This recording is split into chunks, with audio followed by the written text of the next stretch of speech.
Yo, what's up everybody? It's Drewberry, and we just got an announcement about the next season pass. Animals Assemble will be your April season. I'm pretty excited about it. It looks very fun, a lot of awesome artwork, some interesting cards, which is what we are going to break down here today to let you know if it's worth maybe purchasing these with these precious tokens. I'm going to give you the heads up though really quick.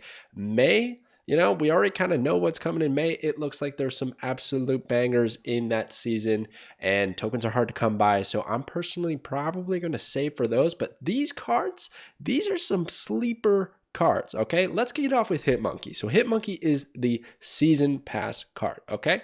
So Hitmonkey is a 2/0 on reveal, gain +2 power for each other card you played this turn.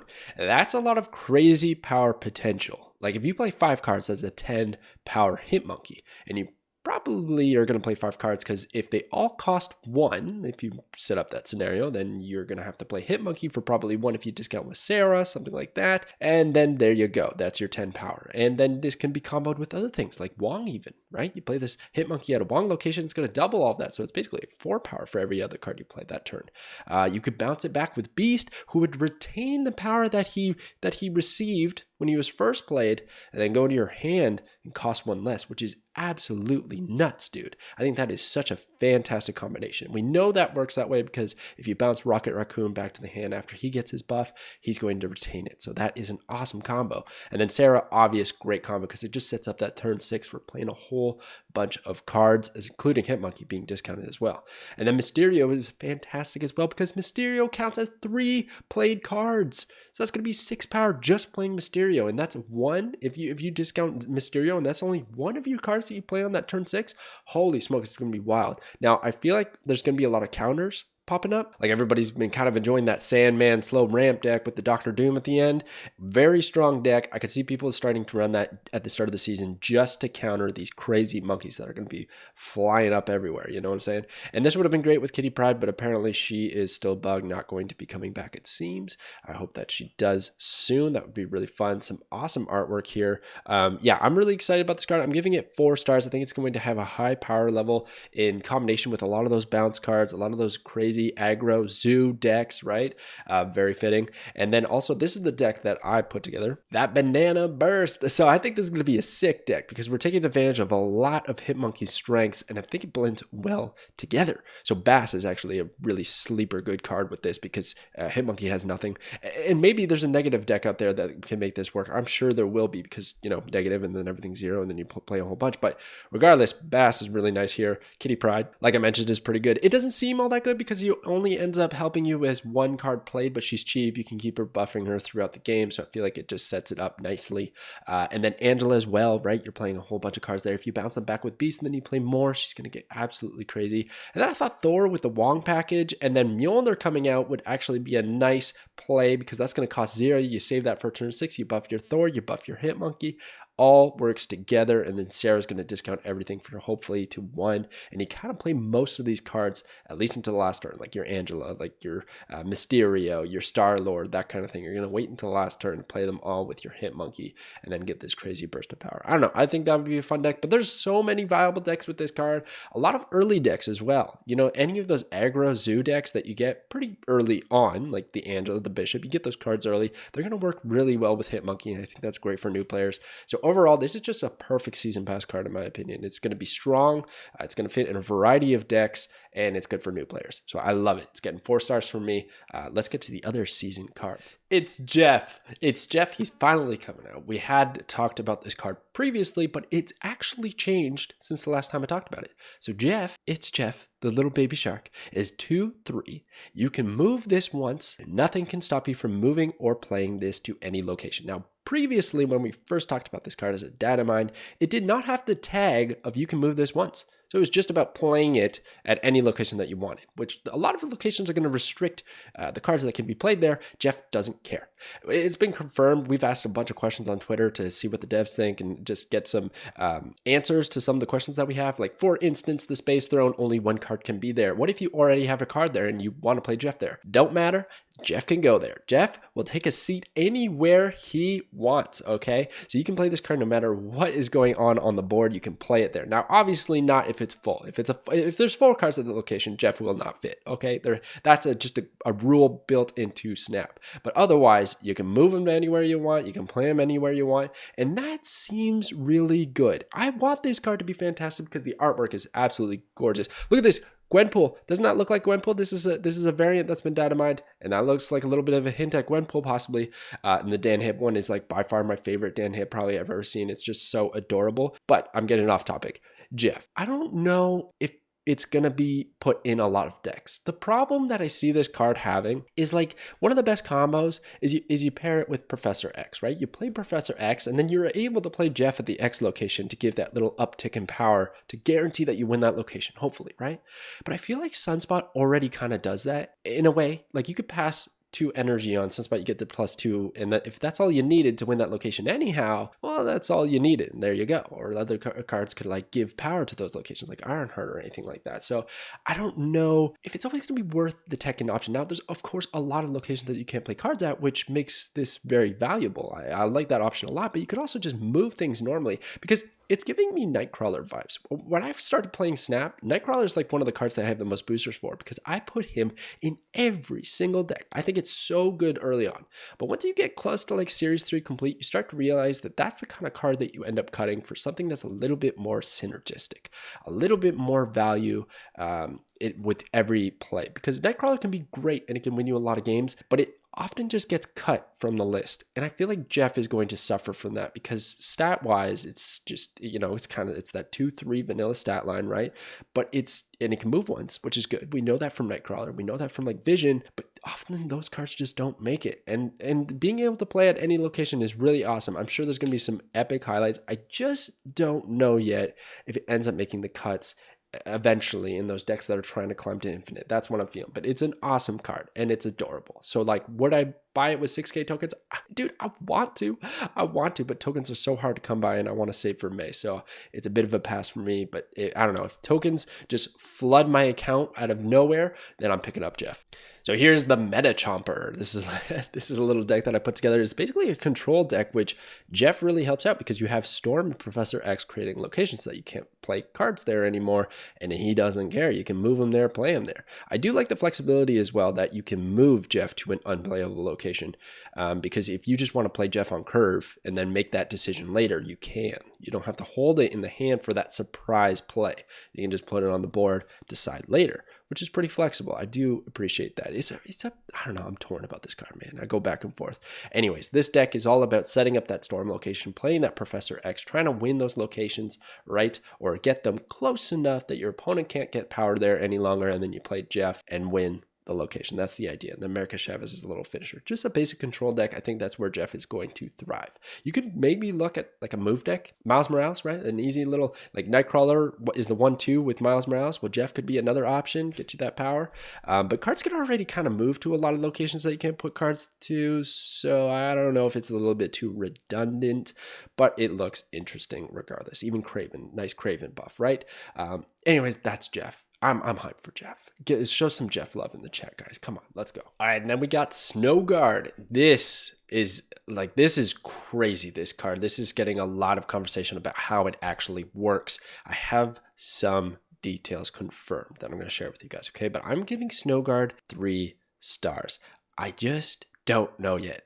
My problem is deck building with this card, but we'll get there, okay? So SNOWGUARD is a 1-2, and while in your hand, this transforms each turn into a hawk or a bear. So the bear is a 1-2, but they're all 1-2s, okay? On reveal, trigger the effect of this location. Trigger the effect of this location. That's kind of wild, right? Like there's all kinds of locations, like the one that fills rocks. You fill rocks again, or maybe Murder World is going to destroy things, and then you trigger that and it's going to destroy things again. Oh my goodness. Now, I do believe we have confirmation though in terms of Murder World that it doesn't actually work with time-sensitive events because it doesn't really make sense. If you use the bear on turn 5, and then it triggers its effect, right? it triggers Murder World, which is a trigger that happens on turn 3, but it's not turn 3 anymore. The game's going to go, well, it doesn't do anything because the turn already passed. So what is it actually triggering? Well, it could be like Central Park that's put squirrels everywhere, or the ninja one where it spawns a ninja, or Monster Island. Those kind of things are going to pop things out. That's what I think this bear is actually going to do. And then we have the eagle, who's going to ignore all location abilities the next turn. So you got to play this on turn 5, right? It'd be totally useless to play it on turn 6. And it's going to ignore all the locations abilities. So if there's Murder World that was about to happen, it would not happen, right? TVA, I imagine, would just not happen on turn 4. It's a little TVA dodge, you know what I'm saying?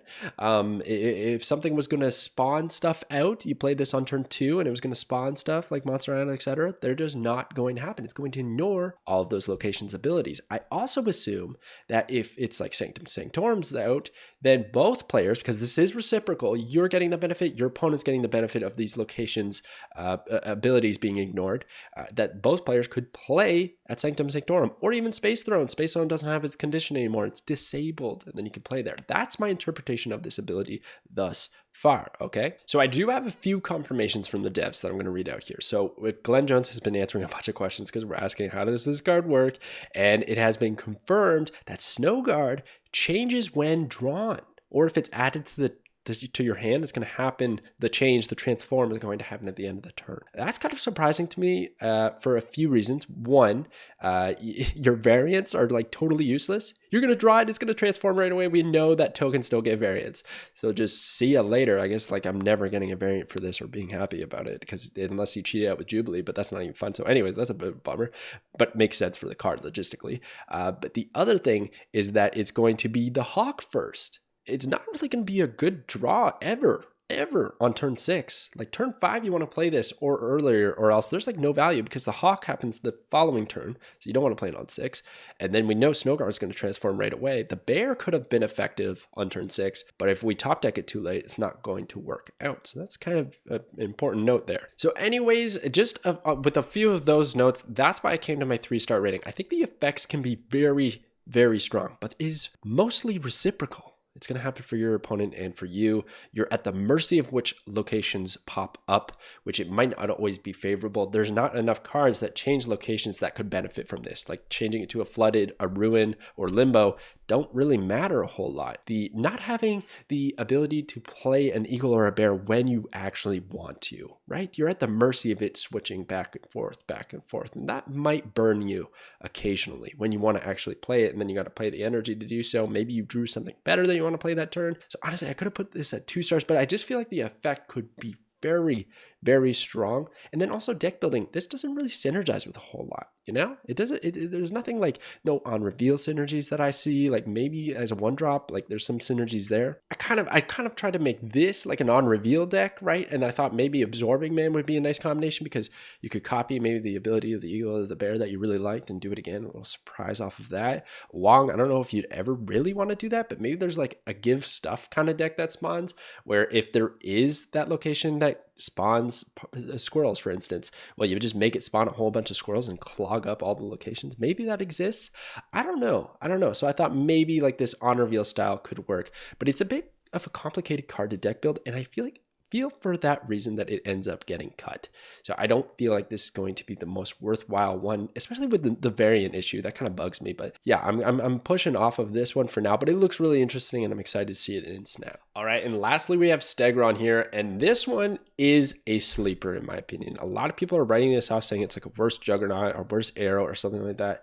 I beg to differ, dude. I think this card is absolute fire in a competitive sense. I think it's going to be very, very strong. So STEGRON is a 4/5. On reveal, move an enemy card from here to another location. This is doing 2 very important things in my mind, okay? So it is removing power from your opponent's side of this location, the location you probably want to win, and adding power to your side of that location. So that's a huge swing in its own right. It's also clogging up another location that your opponent probably didn't want that card to be. They played that card there for a reason, and you're moving it elsewhere. I think of like Polaris, you know, oddly, she has the same power output, but it's only 1 and 2 costs that you can move. This could move a Red Skull away. It's like the same thing as destroying it. you move it away. Or it can move away in armor, and then you can destroy it with Shang-Chi or something like that, right? Now, there's an inherent built-in sense of randomness, right? Which we have confirmed it is not a card that you choose. Glenn has confirmed that on Twitter. It is random. So if your opponent has 4 cards there, it's 25% chance it's going to hit that perfect one that you want it to hit. And if your opponent has the other locations relatively filled, then this is going to do nothing, right? But I mean, that's the same thing as like Arrow, and Arrow is seeing a whole bunch of play, still sees a whole bunch of play after her changes. So I feel like STEGRON is going to be strong. And you can essentially, even though it's random, you can kind of target options. You can play it at a location that you want to shift power from. And then if it goes to another location, maybe you can find some shenanigans there, or you clog up, you fill their location with 4 cards. It's not the end of the game. You know exactly the power total that you need to win at that location, and it's happy days. Those slow decks, those decks that I've been seeing a whole lot with the Sandman and then the Dr. Doom or whatever else, Dr. Doom maybe not such a great example, but if you can move one of those cards, that's a lot of their power. They rely on playing 1 card a turn and it being big, and that means you can focus target it and move it elsewhere, and maybe just win the location with just STEGRON in its own right. Let's not even ignore a few other synergistic options here. We have On Reveal on this card. So On Reveal with Wong, you could then move 2 cards away, further clogging your opponent and really opening up that lane for a lot of power.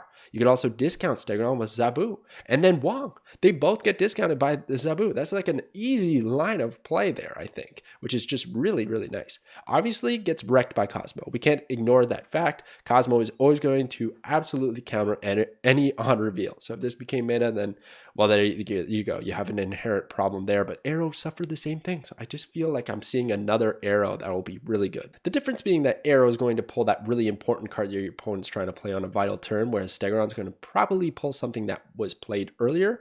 But this does, and this has been confirmed as well, it can move unrevealed cards. So if your opponent plays their big turn 6 somewhere and they only have 1 other card there, it's a 50-50, you're going to move that unrevealed card, and then bam, it's kind of like the Arrow effect, except how many times have you ever heard that Arrow's effect is the reason she's good and not her power total? Well, imagine you can move something away to a location that you didn't want it to be, like Arrow kind of does, except you can retain power in the location that you actually want. That's STEGRON, essentially. Now, maybe I'm blowing this out of proportion. I didn't give it 5 stars because I don't think it's all that cracked as countered by Cosmo, the inherent bit of randomness. If your opponent has a bunch of rocks and just crap and squirrels and whatever, and you move that stuff, then you get like no value out of STEGRON. But I just feel like these disruption move cards end up finding their way in a bunch of decks. And I feel like in combination with a few of these, and just in general, it could just be teched in as a nice disruption option, especially if there's really slow decks that are, running rampant in the meta. So this is kind of what I came up with, a little bit of a toxic move deck. Essentially what I'm preying on is just clogging my opponent's side of the board, moving their stuff where they did not want it to be. All of a sudden they have no control because I'm juggernauting it over the place. STEGRON's going to move that 1 card they finally got in the spot that they like. I'm going to move it elsewhere. I'm going to push rocks, and I'm going to smack you with the Hazmat, and then Odin's actually going to come out and be really good. Imagine that, dude. Set up a Wong location. You got STEGRON and Hazmat or whatever, and then Odin on top of that. Obviously that's too much energy, but you get the idea that those all kind of work in tandem together.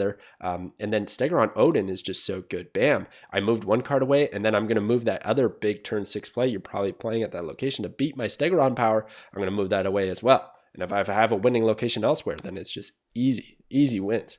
So I thought this deck would be super fun. This is the most tempting card to me for this month, and at least I have a full month to decide because it gets released at the end. It's the last card being released of the April season. So I'm going to wait and see how many tokens I have by this point, but then that May season is going to roll over. It's going to be really tough to pull off a STEGRON when I got those other cards in route. Anyways, there you go. That's STEGRON. I think it's a sleeper pick. I think it's going to be the best one of the season. That's just my hot take there. But I also got some locations to talk about. All right, so this month we're only getting 2 new locations. They're kind of changing it up, right? They're mixing it with the hot locations, and the new location seems like it's going to be 1 a week. So there's a few hot locations mixed up. I don't really talk about those. We already know they're in the game, but I like to talk about the new stuff. And here we have Pet Mansion. So I'm giving this 4 stars. And when I rate these locations, it has nothing to do with power level. It's purely just from an entertainment and enjoyment aspect of the game. Okay, so Pet Mansion, I'm giving 4 because it looks pretty fun. This turn, all cards must be played here. It's mini Avengers Compound, right? Avengers Compound is turn 5. Pet Mansion is going to be turn 1, 2, or 3. And I don't think those are so impactful, matter as much as turn 5 does. So it's just whatever. You just play your cards there, and maybe you probably pass because you already played Sunspot or something like that. I feel it's going to have minimal impact on the game, which is totally fine. We kind of need more of those locations to make games a little bit more normalized. So I'm here for Pet Mansion. I think that's pretty neat. And then you have the Sandbar. Cards with abilities can't be played here. Okay. That, I don't know how I feel about that one. I mean, like, are we going to start throwing Cyclops in our deck and Hulk and whatnot, dude? Like, I don't know. When this is the featured location, yeah, we could put a deck together like that and have some fun. But when it's not, nobody's running that deck. And then I don't even know. Like, you might get lucky if you're running like a Silver Surfer with the Cyclops or just something else like that. Like, I don't know, you got your Misty Knight in your Zoo deck, or maybe you get lucky, but otherwise, like, you're moving stuff over here. You're creating tokens to get over here. Like, that's the only way. It's basically Sanctum Sanctorum for a lot of decks. So that's probably going to feel bad. There's going to be that time where like Sandbar pops up with Sanctum Sanctorum and then like Death's Domain or something, and people are going to be like, what is this game? I cannot play the cards I want to play. So that's why I'm giving it 2 stars, because I kind of like these a little bit. I find it makes it a little bit fun trying to figure out how to get power there in a certain game. It's not taking over my cards or anything, you know what I'm saying? So like, that's why it's not a 1 star, but man, this is a challenging one to say the least. Anyways, there you go. Those are the locations, those are the cards. Let me know what you're hyped about, what you're going to get with your tokens. Yeah, I'm excited to cover it all. Definitely snap subscribe so you can stay tuned for news updates and all these new cards, data mines. We got it all. Thanks guys for watching. Catch you guys next time.